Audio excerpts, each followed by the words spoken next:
ರಾಮನವಮಿ ಹಬ್ಬದ ದಿನ ಮಾಂಸ ಮಾರಾಟವನ್ನ ನಿಷೇಧ ಮಾಡಿದ್ದಾರೆ. ಅದು ಸುತ್ತೋಲೆ ಬಂದಿದೆ. ಮುಂದಿನ ವರ್ಷ, ಮುಂದಿನ ಬಾರಿ, ಮುಂದಿನ ದಿನಗಳಲ್ಲಿ ರಾಮನವಮಿಯ ದಿನದಂದು ನಾವು ಕಡ್ಡಾಯವಾಗಿ ಮಾಂಸಾಹಾರ ಮದ್ಯಾಹಾರನ ಮಾಡೇ ಮಾಡ್ತೀವಿ. ಅದೇ ನೀವು ತೋರಿಸ್ಬೇಕು. ನಮಸ್ಕಾರ ವೀಕ್ಷಕರೇ, ಈ ರಾಮನವಮಿ ಪ್ರಯುಕ್ತ ಗ್ರೇಟರ್ ಬೆಂಗಳೂರು ಅಥಾರಿಟಿಯವರು ಒಂದು ಸುತ್ತೋಲೆ ಹೊರಡಿಸಿದ್ದಾರೆ.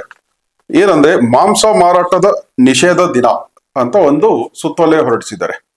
ಸೊ ಇದರ ಬಗ್ಗೆ ಒಂದು ಚರ್ಚೆಗೆ ಹಿಂದೂ ಪರ ಹೋರಾಟಗಾರರಂತ ಶೈಲೇಂದ್ರ ಅವರು ನಮ್ಮ ಜೊತೆಗಿದ್ದಾರೆ. ನಮಸ್ಕಾರ ಶೈಲೇಂದ್ರ ಅವರೇ. ನಮಸ್ಕಾರ. ಶೈಲೇಂದ್ರ ಅವರೇ, ಈಗ ನಮ್ಮ ಗ್ರೇಟರ್ ಬೆಂಗಳೂರು ಅಥಾರಿಟಿ ಅವರು ಒಂದು ಸುತ್ತೋಲೆ ಹೊರಡಿಸಿದ್ದಾರೆ. 25/3/2026 ಸುತ್ತೋಲೆ ಡೇಟು. ಇದರಲ್ಲಿ ಏನಂದ್ರೆ ಮಾಂಸ ಮಾರಾಟ ನಿಷೇಧ ದಿನ ಅಂತ ಹೇಳಿದ್ದಾರೆ. ಇದು ಪ್ರಯುಕ್ತ ರಾಮನವಮಿ ಪ್ರಯುಕ್ತ ಒಂದು ದಿನ ಮಾಂಸ ಮಾರಾಟ ಮಾಡುವಂಥದ್ದು, ನಾನ್ ವೆಜ್ ಮಾರಾಟ ಮಾಡುವಂಥದ್ದು ಎಲ್ಲ ನಿಷೇಧ ಇದೆ. ಸೊ ಇದರ ಬಗ್ಗೆ ತಾವು ಏನಂತೀರಾ? ಮೊದಲನೇದಾಗಿ ನಾನು ನಿಮ್ಗೆ ರಾಮನವಮಿ ಹಬ್ಬದ ಶುಭಾಶಯಗಳನ್ನ ಹೇಳ್ತೇನೆ. ಎರಡನೇದಾಗಿ ನೀವು ಕೇಳಿದ ಪ್ರಶ್ನೆಗೆ ಮಾಂಸ ಮಾರಾಟ ನಿಷೇಧ ಅಂತ ಹೇಳಿದಾರ. ಹೌದು, ರಾಮನವಮಿ ಹಬ್ಬದ ದಿನ ಮಾಂಸ ಮಾರಾಟವನ್ನ ನಿಷೇಧ ಮಾಡಿದ್ದಾರೆ. ರಾಜ್ಯ ಸರ್ಕಾರದ ಸುತ್ತೋಲೆ ಬಂದಿದೆ. ಗ್ರೇಟರ್ ಬೆಂಗಳೂರು ಪ್ರಾಧಿಕಾರದ 5 ವಲಯಗಳಲ್ಲಿ ಮಾಂಸ ಮಾರಾಟವನ್ನ ನಿಷೇಧ ಮಾಡಿದ್ದಾರೆ. ಬರೀ ಕಣ್ಣು ಹೊರ್ಸಕ್ ಮಾತ್ರ ನಿಷೇಧ ಮಾಡಿರುವಂತದ್ದು. ನಿಮ್ಗೆ ನಾಳೆ ಬನ್ನಿ, ಬೆಂಗಳೂರಲ್ಲಿ ಇರುವಂತಹ ಎಲ್ಲಾ ಮಾಂಸದ ಅಂಗಡಿಗಳಲ್ಲಿ ನಿಮಗೆ ಮಾಂಸ ಕಡ್ಡಾಯವಾಗಿ ಸಿಗುತ್ತೆ. ನಮ್ ಜೊತೆ ಬನ್ನಿ, ನೀವು ತೋರಿಸ್ತೀವಿ. ಇದು ಒಂದೇ ವಿಚಾರ ಅಲ್ಲ, ಆನ್ಲೈನ್ ಗಳಲ್ಲಿ ನೀವು ಆರ್ಡರ್ ಮಾಡಿ ಮನೇಲಿ ಕೂತ್ಕೊಂಡು ನಿಮ್ಗೆ ನಾನ್ ವೆಜ್ ಏನಕ್ಕೆ ಸಿಗಲ್ಲ ಅಂತ ಆಮೇಲೆ ನಾವು ಹೇಳಿ, ಸಿಗುತ್ತೆ ನಾನ್ ವೆಜ್ ನಾಳೆ. ಕಣ್ಣು ಒರೆಸೋ ತಂತ್ರ ಮಾತ್ರ ಇದು ಹೊರ್ತು ಪ್ರಾಯೋಗಿಕವಾಗಿ ನೀವು ಬಂದು ರಸ್ತೆಯಲ್ಲಿ ಇಳಿದ್ರೆ ನಿಮ್ಗೆ ಎಲ್ಲಿ ಬೇಕಾದ್ರೂ ಅಲ್ಲಿ ನಾನ್ ವೆಜ್ ಸಿಗುತ್ತೆ ನಿಮ್ಗೆ. ಈಗ ನೀವು ಹೇಳೋ ಪ್ರಕಾರ ಎಲ್ಲಾ ಕಡೆ ಮಾಂಸ ಅವೈಲಬಿಲಿಟಿ ಇತ್ತಂದಾಗ ಇದಕ್ಕೆ ರೂಪರೇಷೆಗಳೇನು, ಏನು ಪೆನಾಲ್ಟೀಸ್ ಇದೆ, ಏನು ಇದ್ರ ಬಗ್ಗೆ? ಈಗ ಸಪೋಸ್ ಈ ಆರ್ಡರ್ನ ವೈಲೇಷನ್ಸ್ ಮಾಡಿ ನೀವೇನಾದ್ರೂ ಮಾಂಸ ಮಾರಾಟ ಮಾಡೋದು ಕಂಡು ಬಂದ್ರೆ ಏನ್ ಆಕ್ಷನ್ ತಗೊಬಹುದು? ಎಂತ ಸೊಗಸಾದ ಪ್ರಶ್ನೆ ಕೇಳಿದ್ರಿ. ಅಂದ್ರೆ ಈ ಪಶುಪಾಲನಾ ಇಲಾಖೆಯವರು ಇದಾರಲ್ಲ, ಅನಿಮಲ್ ಹಸ್ಬೆಂಡ್ರಿ ಡಿಪಾರ್ಟ್ಮೆಂಟ್ ಅವರು ಗಮನಕ್ಕೆ ಬಂದ್ರೆ ಈ ರಸ್ತೆಯಲ್ಲಿ ಈ ತರ ಒಂದು ಅಂಗಡಿ ಓಪನ್ ಆಗಿದೆ ಅಂತ ಬಂದ್ರೆ ಅವ್ರು ಬರ್ತಾರೆ, ಮಾರ್ಷಲ್ಗಳನ್ನ ಕರ್ಕೊಂಡ್ ಬರ್ತಾರೆ, ಪೊಲೀಸ್ ಅವ್ರನ್ನ ಕರ್ಕೊಂಡ್ ಬರ್ತಾರೆ, ಒಂದು ರೈಡ್ ಹೊಡಿತಾರೆ. ಅವ್ರಿಗೆ ಸಿಗೋವಂತ ಮಾಂಸಗಳನ್ನೆಲ್ಲ ಫೋಟೋ ಮಾಡ್ಕೊಳ್ತಾರೆ, ವಿಡಿಯೋ ಮಾಡ್ಕೊಳ್ತಾರೆ. ಆ ವ್ಯಕ್ತಿಗೆ ಒಂದು ನೋಟಿಸ್ ಕೊಡ್ತಾರೆ.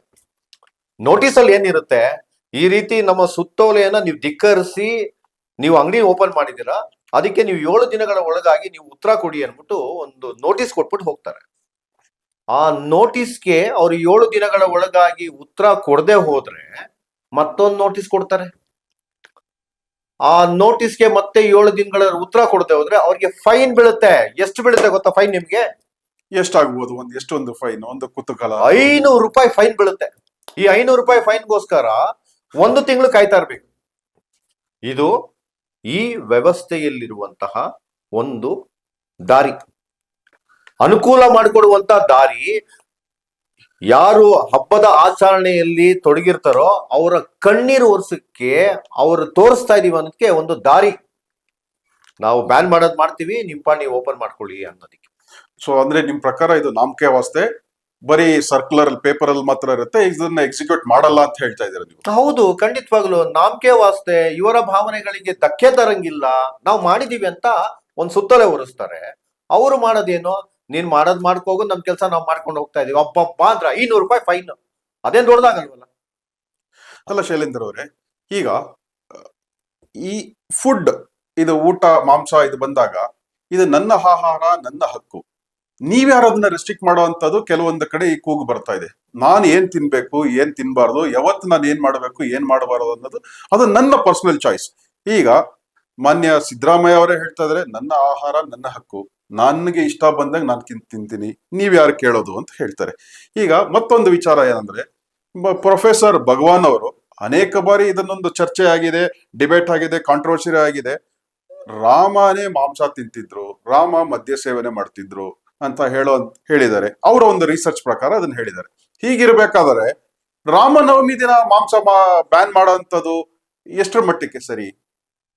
ಎಂತ ಒಳ್ಳೆ ಸೊಗಸಾದ ಪ್ರಶ್ನೆ ಕೇಳಿದ್ರಿ. ಅಂದ್ರೆ ಉತ್ತರ ಹೇಳಕ್ಕೆ ಒಳಗಡೆಯಿಂದ ಆಕ್ರೋಶ ತುಂಬರ್ತಾ ಇದೆ. ಹಾಗಂತ ಅದೇ ಹೇಳಕ್ ಆಗೋದಿಲ್ಲ, ಆಕ್ರೋಶ ತೋರ್ಸ್ಕೊಂಡು ಹೇಳಕ್ ಆಗಲ್ಲ. ಬಹಳ ಸೌಜನ್ಯದಿಂದ ಹೇಳ್ತೀನಿ ನೋಡಿ. ನಮಗೆ ರಾಮ ಒಬ್ಬ ಆದರ್ಶ ಪುರುಷ, ಒಬ್ಬ ಶ್ರೇಷ್ಠ ಪುರುಷ. ಆ ರಾಮನ ನೋಡಿ ನಾವು ಕಲಿತಾ ಇದೀವಿ, ಬದುಕ್ತಾ ಇದೀವಿ, ನಡ್ಕೊಂಡು ಹೋಗ್ತಾ ಇದೀವಿ. ವರ್ಷವಿಡೀ ನೀವು ನಾನ್ ವೆಜ್ ತಿಂತಾ ಇರ್ತೀರಾ, ಒಂದು ದಿನ ನಮ್ಮ ಧಾರ್ಮಿಕ ಭಾವನೆಗಳಿಗೆ ಧಕ್ಕೆ ತರಬಾರ್ದು ಅನ್ನೋದು ನಿಮ್ಗೆ ಅನ್ಸೋದೇ ಇಲ್ವಾ? ಒಂದು ದಿನ ತಿಂದೇ ಇದ್ರೆ ನಿಮ್ಗೇನೋ ಏನೋ ಆಗೋದಿಲ್ಲ. ಆ ಒಂದು ದಿನ ನಮ್ಗೆ ಬಹಳ ಶ್ರೇಷ್ಠವಾದ ದಿನ, ಅದೇ ರಾಮನವಮಿ ದಿನ ನಮ್ಗೆ ಬಹಳ ಶ್ರೇಷ್ಠವಾದ ದಿನ. ಆ ದಿನನೂ ನೀವು ಮಾಂಸಾಹಾರ ತಿನ್ಬೇಕು ಅಂದರೆ ನಾವು ಅದಕ್ಕೆ ಒಪ್ಕೊಳ್ಳೋದಿಲ್ಲ. ಅದನ್ನ ಸರ್ಕಾರ ಸುತ್ತಲೇ ವರ್ಷದ ಏನಕ್ಕೆ? ಇವತ್ತು ಶ್ರೇಷ್ಠವಾದ ದಿನ ರಾಮನವಮಿ. ರಾಮ ಒಬ್ಬ ಆದರ್ಶ ಪುರುಷ. ರಾಮ ಅವನ್ ನಡೆದದ್ದು ಎಲ್ಲ ತುಂಬಾ ಒಳ್ಳೆ ದಾರಿಗಳು, ಅವನ ನೋಡಿ ಕಲಿಬೇಕಾಗಿದ್ದು ಇದು ಸಮಾಜ, ಈ ದೇಶ ಅಂತ. ಆ ಒಂದು ದಿನ ಹಾಗಾದ್ರೆ ಈಗ ಪ್ರೊಫೆಸರ್ ಭಗವಾನ್ ಹೇಳಿರೋಂತ ವಿಚಾರ, ರಾಮ ಮಾಂಸ ಸೇವನೆ ಮಾಡ್ತಿದ್ದ, ರಾಮ ಕುಡಿತಿದ್ದ, ಸಾರಾಯಿ ಕುಡಿತಿದ್ದ, ಎಂಡ ಕುಡಿತಿದ್ದ, ಸೊ ಇದೆಲ್ಲ ಅವರು ಒಂದು ಅಧ್ಯಯನ ಮಾಡಿ ಹೇಳಿರೋಂಥದ್ದು. ಸೊ ಇದನ್ನ ಹೇಗೆ ನೋಡ್ತೀರಾ ನೀವು? ಹಂಗಂದ್ರೆ ರಾಮಾಯಣ ಬರ್ದಿರೋರು ಯಾರು? ವಾಲ್ಮೀಕಿ ಮಹರ್ಷಿಗಳು. ನೀವು ವಾಲ್ಮೀಕಿ ಅವ್ರು ಬರ್ದಿರೋದು ತಪ್ಪು ಅಂತ ಹೇಳ್ತೀರಾ? ಮೂಲ ಗ್ರಂಥನ ಮೊದಲು ಪಠನೆ ಮಾಡಿ ಸ್ವಾಮಿ, ಮೂಲ ಗ್ರಂಥನ ಓದಿ ನೀವು. ಯಾರೋ ಒಬ್ಬ ವ್ಯಕ್ತಿ ಬಾರಲ್ಲಿ ಕುತ್ಕೊಂಡು ತಲೆ ಇಲ್ಲದೆ ಮಾತಾಡ್ಬಿಟ್ರೆ ಅದನ್ನೇ ನೀವು ಸರಿ ಅಂತ ಒಪ್ಕೊಂಡ್ರೆ ಅದಕ್ಕೆ ನಾವು ಸಮರ್ಥಿಸ್ಕೊಳ್ಳಲ್ಲ. ಅದನ್ನ ನೀವು ಮೂಲ ರಾಮಾಯಣನ ಓದಿ, ವಾಲ್ಮೀಕಿ ಮಹರ್ಷಿಗಳು ಬರ್ದಿರುವಂತ ರಾಮಾಯಣನ ಓದಿ. ಹಂಗಂದ್ರೆ ಅದ್ರೊಳಗೆ ಏನಾದ್ರು ಒಂದು ಲೋಪದೋಷಗಳು, ರಾಮ ನಾನ್ ವೆಜ್ ತಿಂತಾ ಇದ್ರು, ಕುಡಿತಾ ಇದ್ರು ಅನ್ನೋದು ಒಂದಿದ್ರೆ ನೀವು ಪ್ರೂವ್ ಮಾಡಿ. ಮುಂದಿನ ವರ್ಷ, ಮುಂದಿನ ಬಾರಿ, ಮುಂದಿನ ದಿನಗಳಲ್ಲಿ ರಾಮನವಮಿಯ ದಿನದಂದು ನಾವು ಕಡ್ಡಾಯವಾಗಿ ಮಾಂಸಾಹಾರ, ಮದ್ಯಾಹಾರನ ಮಾಡೇ ಮಾಡ್ತೀವಿ. ಅದೇ ನೀವು ತೋರಿಸ್ಬೇಕು. ಅದ್ರೊಳಗೆ ವಾಲ್ಮೀಕಿ ಮಹರ್ಷಿಗಳು ಬರ್ದಿರೋ ರಾಮಾಯಣದಲ್ಲಿ ಎಲ್ಲಾದರೂ ಒಂದು ಕಡೆ ಮಾಂಸಾಹಾರದ ಬಗ್ಗೆ, ಮದ್ಯಪಾನದ ಬಗ್ಗೆ ಉಲ್ಲೇಖವಿದ್ದರೆ ನೀವು ಹೇಳದ್ನ ನಾವು ಒಪ್ಕೊಂತೀವಿ. ಯಾರೋ ಒಬ್ಬ ವ್ಯಕ್ತಿ ಕಿಡಿಗೇಡಿ, ತಲೆ ಬುಡ ಇಲ್ಲದವನು ಎಲ್ಲೋ ಕುತ್ಕೊಂಡು ಕುಡ್ಕೊಂಡು ಇದೇ ಸರಿ ಇದೆ ಅಂತ ಹೇಳ್ಬಿಟ್ರೆ ಅದನ್ನ ಒಪ್ಪುವಂತಹ ಮನಸ್ಥಿತಿ ಮನುಷ್ಯರು ನಾವಲ್ಲ. ಈಗ ಹಿಂದೂ ಸಂಪ್ರದಾಯದಲ್ಲಿ, ಹಿಂದೂ ಆಚರಣೆ ವಿಚಾರದಲ್ಲಿ ಅನೇಕ ಹಬ್ಬಗಳು ಬರ್ತಾ ಇರುತ್ತೆ. ಅದರಲ್ಲಿ ಆಯುಧ ಪೂಜೆ ಇರಬಹುದು, ಯುಗಾದಿ ಇರಬಹುದು, ದೀಪಾವಳಿ ಇರಬಹುದು, ಹೀಗೆ ಅನೇಕ ಹಬ್ಬಗಳಿಗೆ ನಾವು ಬಹಳಷ್ಟು ಜನ ಹಿಂದೂಗಳು ಮಾಂಸ ಸೇವನೆ ಮಾಡ್ತಾರೆ.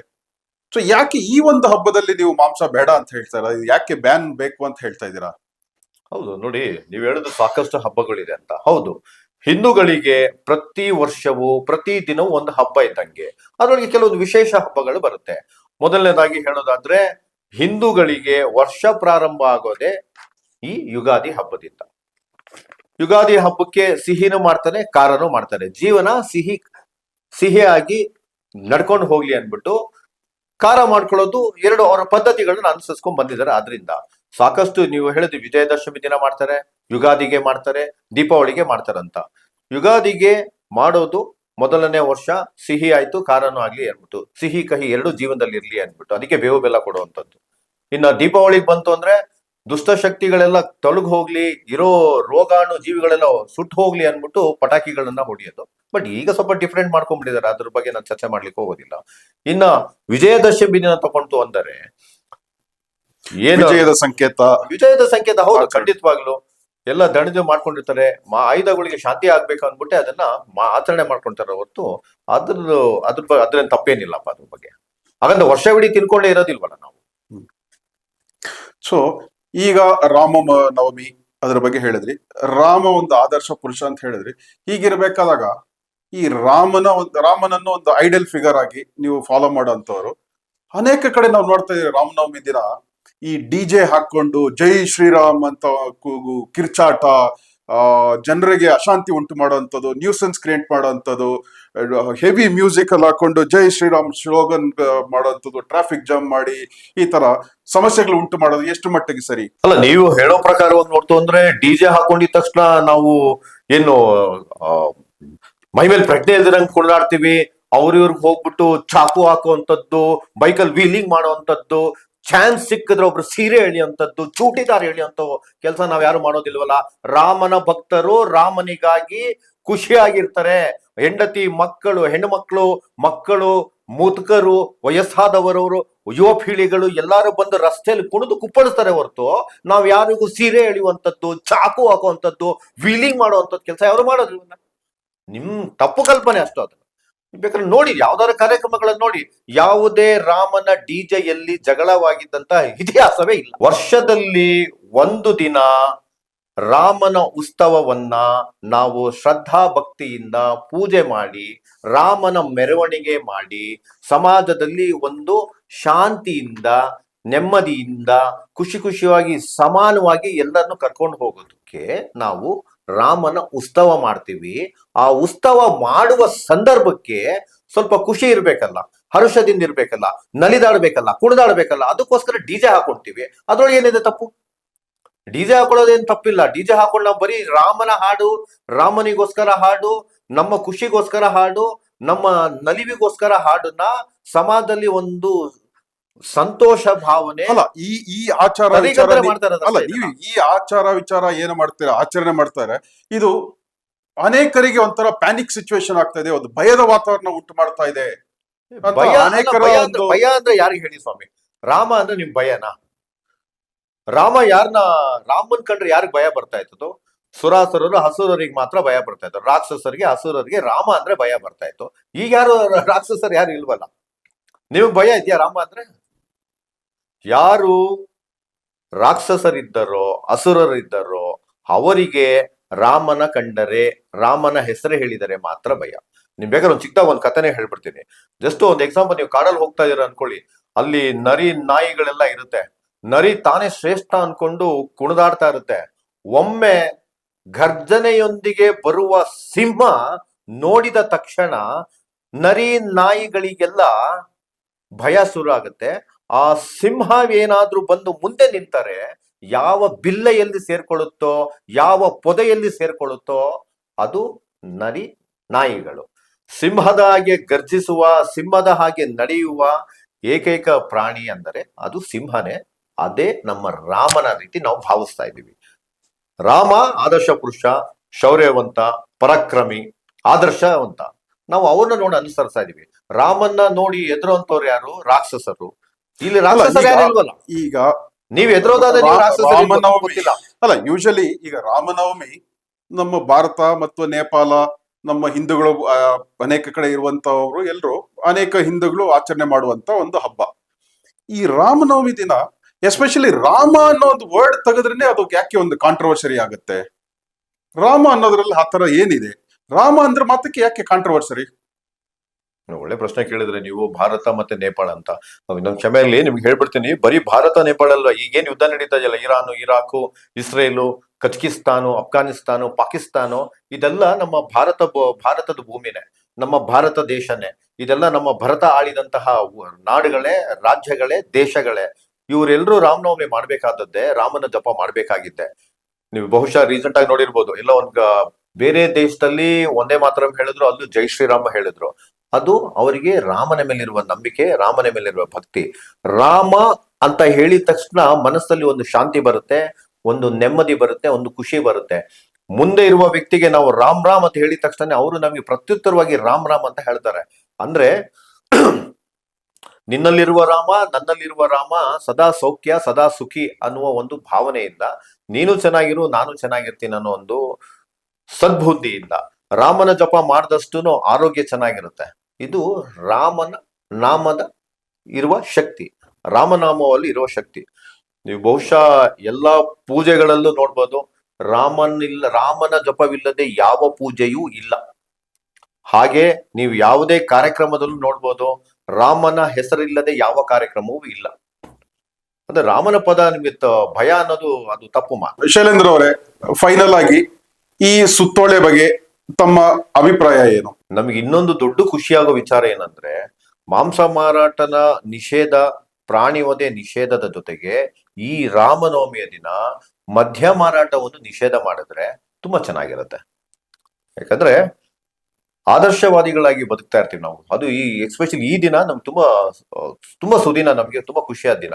ಅಂತ ದಿನ ಕುಡ್ಕೊಂಡಿರುವಂತದ್ದು ನಮ್ಮ ಸಂಪ್ರದಾಯ ಅಲ್ಲ, ಸಂಸ್ಕೃತಿನೂ ಅಲ್ಲ. ಈ ಸರ್ಕಾರಕ್ಕೆ ಮನವಿ ಮಾಡ್ಕೊಳ್ಳೋದು ಏನಂದ್ರೆ, ಈ ಕಾರ್ಯಕ್ರಮದ ಮುಖಾಂತರ ರಾಮನವಮಿಯ ದಿನ ಮಾಂಸ ಮಾರಾಟದ ಜೊತೆಗೆ, ಪ್ರಾಣಿ ವಧೆಯ ಜೊತೆಗೆ ಮದ್ಯ ಮಾರಾಟವನ್ನು ನಿಷೇಧ ಮಾಡಿದ್ರೆ ಒಂದಿನ ತುಂಬಾ ಚೆನ್ನಾಗಿರುತ್ತೆ, ತುಂಬಾ ಖುಷಿ ಆಗುತ್ತೆ. ಆ ದಿನ ರಾಮನ ಮೆರವಣಿಗೆ ಹೋಗ್ತಾ ಇರುತ್ತೆ, ಅಲ್ಲಿ ಯಾರೋ ವ್ಯಕ್ತಿ ಕುಡ್ಕೊಂಡ್ ಬರ್ತಾ ಇರ್ತಾನೆ, ಆ ಮೆರವಣಿಗೆಗೆ ಆತನಿಗೂ ಸಂಬಂಧನೇ ಇರೋದಿಲ್ಲ, ಅವನು ಆ ಮೆರವಣಿಗೆಯಲ್ಲಿ ಸೇರ್ಕೊಂಡ್ಬಿಡ್ತಾನೆ.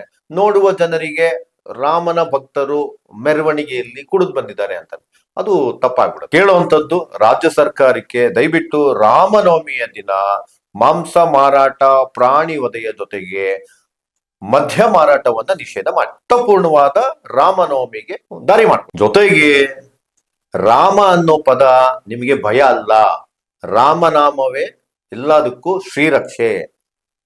ರಾಮ ಅಂದ್ರೆ ನೆಮ್ಮದಿ, ರಾಮ ಅಂದ್ರೆ ಶಾಂತಿ, ರಾಮ ಅಂದ್ರೆ ಜಯ. ನೀವು ಬೇಕಾದ್ರೆ ಜಯರಾಮ ಶ್ರೀರಾಮ, ಶ್ರೀರಾಮ ಜಯರಾಮ ಅಂತ ಬರ್ದ್ ನೋಡಿ, ನಿಮ್ಮ ಆಗ್ದಿರೋ ಕೆಲಸಗಳೆಲ್ಲ ಆಗವರು. ಬೇಕಾದ್ರೆ ಈ ರಾಜ್ಯದ ಮುಖ್ಯಮಂತ್ರಿಗಳು ಸಹ ಅವ್ರ ಹೆಸರಲ್ಲೇ ಸಿದ್ಧ ರಾಮಯ್ಯ ಅಂತ ಇದ್ದಾರೆ, ಅವರ ಹೆಸರಲ್ಲೂ ರಾಮ ಇದ್ದಾರೆ.